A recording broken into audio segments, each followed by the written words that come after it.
In the digital amphitheater of Sneako's live stream on Rumble, a symphony of conversation unfolds, orchestrated by the maestros of discourse, Sneako and Myron. The narrative spotlight falls on the intricate dance of dynamics within Myron's relationship, a saga interwoven with threads of assertiveness, boundaries, and a dash of unexpected revelations. Because things got too heated. Well, it was funny, whatever, Waka Flocka walks with the panel. But anyway, I saw that you really keep her in check. Because there was a moment on the last Fresh and Fit, on the after hours. Yeah. And I said, like, Spanish girls just have all this attitude. She's like, no, they don't, Sneako. Like, she said something with attitude. And you're like, Angie, shut the f-. You were like, no. Like, don't talk to Sneako like that. Like, it got quiet because you kept her in check, and then she went, yep. She was like, she was doing, which is really funny too, because like she's Spanish. Yeah. And like she kind of proved my point with it. I'm like, Spanish girls have attitude. Yeah. No, they don't. Yeah. Yeah. What? And then afterwards, it was really funny too. And I thought it was kind of cute. We went to eat out at the restaurant afterwards. And then, you guys came, I sat there first. And then you guys came afterwards. And she sat down there kind of like shy. And she was like smiling like a kid. And then she says, like, she taps me, she says, sorry for interrupting you earlier. And then she turns back and I'm like laughing because I'm like, I know exactly what happened on the ride over there. I was like, yo, you have to apologize. What you did there was not cool. You can't go talk to Sneako like that. You need to apologize. Tell him that you're sorry. And he's like, okay, fine. And then like, when she said that, I was just thinking about you programming her and telling her. You want to hear something interesting? What? I didn't even have to tell her that. She already knew. What? I didn't even have to tell her. She came and apologized to you without me saying a word because she knew. Yeah. And for all the simps in the chat, Myron, that's too much, blah, blah, blah.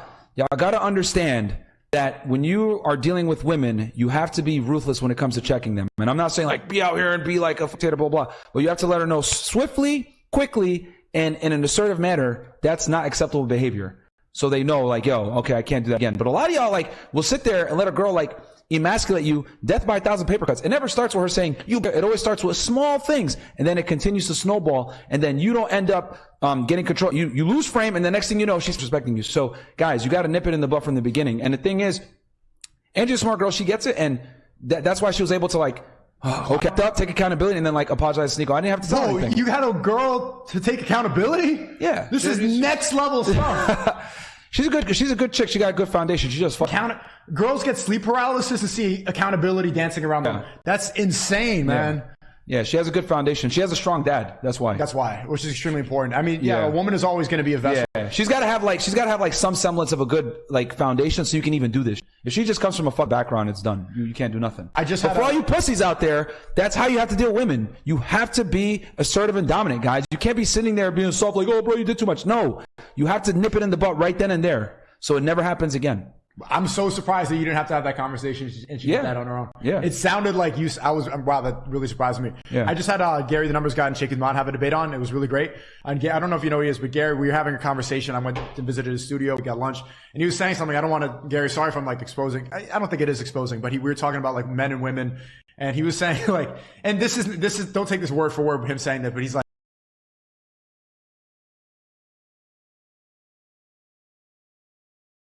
Sneako, the virtuoso of observation, lauds Myron's prowess in maintaining the delicate equilibrium of his relationship. The spotlight shifts to a particular episode of Fresh and Fit's After Hours show, a crucible of unfiltered banter, where Myron's girlfriend, Angie, responded with a flare of attitude to Sneako's comment about Spanish girls.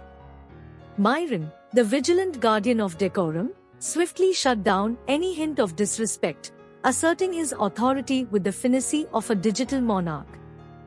The narrative unfurls like a digital tapestry when Sneako, the jester of the digital court, recalls the subsequent dining escapade. Angie, seemingly transformed from the tempestuous persona on screen, approached Sneako with a humble apology. The jester's banter echoes through the digital corridors as Sneako playfully insinuates Myron's influence in orchestrating the apology. However, the revelation adds a layer of intrigue when Myron, the sage of assertiveness, discloses that he uttered not a single word to Angie about her transgression. The acknowledgement of her own misstep and the spontaneous act of contrition emerge as a testament to Angie's emotional intelligence. In the crucible of digital relationships, Myron, the philosopher of partnerships, expounds on the paramount importance of assertiveness and swift boundary setting. The digital Colosseum becomes a lecture hall where Myron imparts wisdom on the strategic art of checking women's behavior. He contends that establishing boundaries early on is not merely advisable but a non-negotiable principle in thwarting the insidious growth of disrespectful behavior. The narrative kaleidoscope shifts to Angie, a character in her own right, hailed by Myron for her ability to shoulder accountability. Myron acknowledges the robust foundation from which Angie springs, a foundation fortified by the presence of a supportive father. In this digital odyssey, the importance of familial influence in shaping character emerges as a nuanced undercurrent, painting Angie as a digital phoenix rising from a foundation of strength. Sneako, the confounded observer, expresses genuine surprise at Angie's self-awareness and her voluntary acceptance of responsibility. The jester's incredulity echoes through the digital halls as he jests about Myron's secret prompts. However, Myron, the guardian of authenticity, dispels the jest with the revelation that Angie's apology was an autonomous act, a testament to her character rather than a choreographed performance. The central challenge that looms large is a tightrope walk between promoting assertiveness and avoiding the perpetuation of traditional gender stereotypes. Critics may argue that a strong emphasis on assertiveness might inadvertently reinforce age-old expectations that place the burden of assertive behavior predominantly on men, perpetuating a binary perspective on gender roles. The digital amphitheater becomes a space where the delicate balance between empowering individuals and avoiding gender essentialism requires nuanced navigation. In the era of heightened awareness surrounding consent and autonomy, advocating for assertiveness demands careful consideration of power dynamics within relationships. Critics may argue that a one-size-fits-all approach to assertiveness might overlook the complexities of power imbalances, particularly in relationships where traditional gender roles are still entrenched. The digital dialogue becomes a canvas where the shades of grey in power dynamics necessitate a nuanced exploration. Another challenge lies in the potential backlash from individuals who perceive assertiveness as synonymous with aggression or dominance.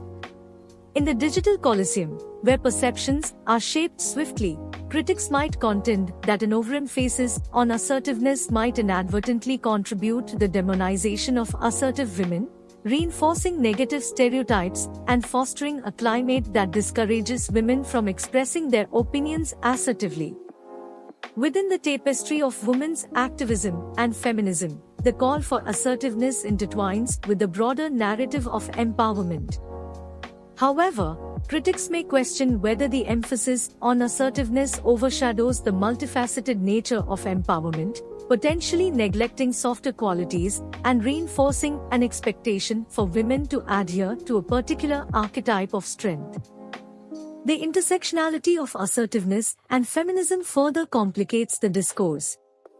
In the digital realm, where voices amplify rapidly, critics might argue that advocating for assertiveness without considering the diverse experiences of women from various backgrounds risks presenting a monolithic perspective on empowerment, potentially excluding those whose cultural or socio-economic contexts shape their expressions of strength differently. As assertiveness becomes a rallying cry in the digital symphony of gender dynamics, the potential criticism of neglecting vulnerability and authenticity emerges. In the era of curated digital personas, critics might contend that an unrelenting focus on assertiveness might inadvertently encourage individuals to suppress vulnerability, perpetuating a culture that values a facade of strength over genuine authenticity. The narrative arc takes an unexpected turn as Myron hints at a clandestine conversation with Gary, the enigmatic numbers guy, about relationships.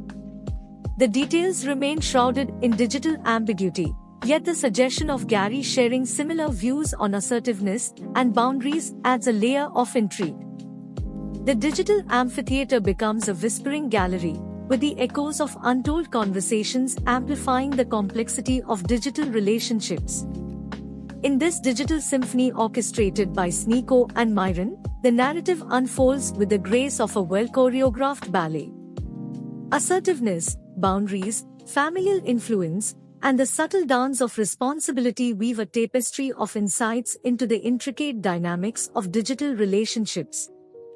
As the digital curtain descends, the audience is left with a lingering curiosity about the untold conversations and the unspoken dynamics that shape the digital personas within this enigmatic tale of partnerships and assertions.